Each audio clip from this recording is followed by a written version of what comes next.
time to visit the Nut House. Batman Arkham Asylum puts Bruce Wayne in the awkward position of being locked up in the same place as all the criminals he put away. Awkward. Yeah. And of course, the Dark Knight breaks up that awkward tension by smashing faces and throwing sharp objects. Well, we've got an exclusive hands-on look at what's in store.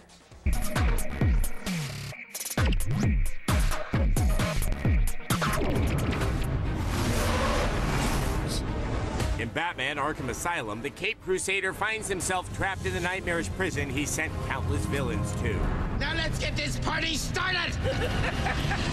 While trying to prevent the Joker from unleashing hell on Gotham City, the Dark Knight must battle his fiercest foes using stealth combat and all those wonderful toys.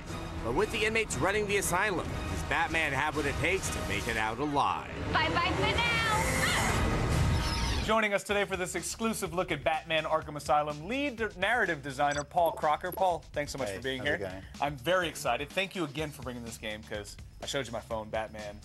It's cool. He's my guy, man. He's my guy. So, so you brought the game in. Tell us, how was Batman here? What brought him to Arkham? Basically, at the beginning of the game, Batman's captured Joker, doing bad stuff in Gotham. He brings him back to Arkham Asylum, which I assume everyone knows is the home for the criminally insane. So it's kind of got everyone Batman's ever met, you know, and incarcerated there.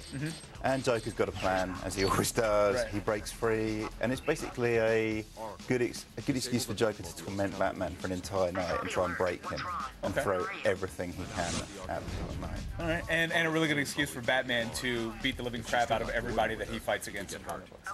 Yeah, that's kind of what he does. Right, and speaking of that combat, tell me about the combat system. How exactly is he going about, you know, completing his objectives? We've got a really cool system we call free flow combat. Our goal is really to make the player feel like they are Batman. You know, I think it's really, really important. And what we've done is a system that's kind of exciting to play.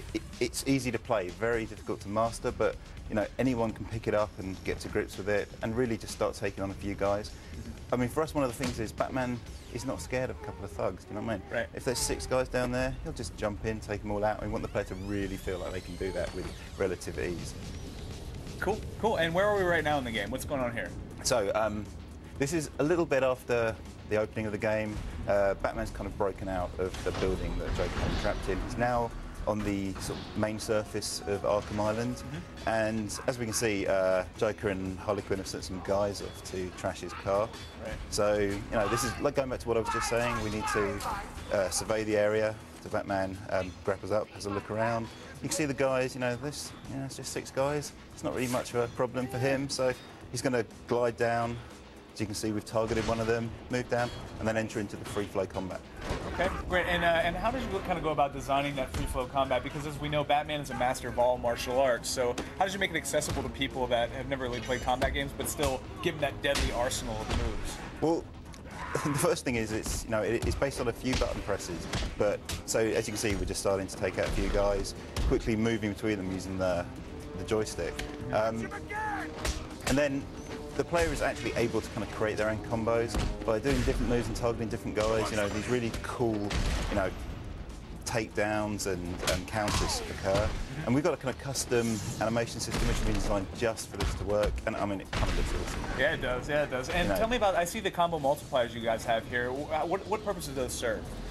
The better you do, the more XP you get. The XP ties into the upgrade system where you can unlock new moves and upgrade your equipment. Okay, yeah, and I want to talk about that because, as we know, Batman is a man of many cool gadgets. Tell me about those. Sure is. Well, as you can see here, he's just collecting his explosive gel from the trunk of the Batmobile. We'll just show you in a sec what this actually does. But it enables Batman to blow up weak walls in the game, to find new routes. And also, we try and make sure that every piece of equipment has a alternative use in either combat or the Invisible Predator, which we'll show you later on. And it's all cool. Very cool. And how did you kind of decide which gadgets we're going to put in the game? Because he has so many. So is it more of combat-driven gadgets, or are we talking more stealth stuff? Well, first of all, obviously, we wanted the really cool stuff to put in the game. Everyone wants batarangs. And then we just really worked on stuff that was going to be cool to make like a really good game. Our goal has been to create an awesome game, forgetting Batman, and then you put Batman into that awesome game. and then it's just fantastic. Yeah, I mean, it looks absolutely great. And I love the environment that you guys chose. Arkham is obviously like just such a classic scene. Where to set else would this you in. set it? Right? Well, thanks so much for talking to us, and stay No around, worries. right? Because we're going to Cool. talk some more a Thank you. little bit later on.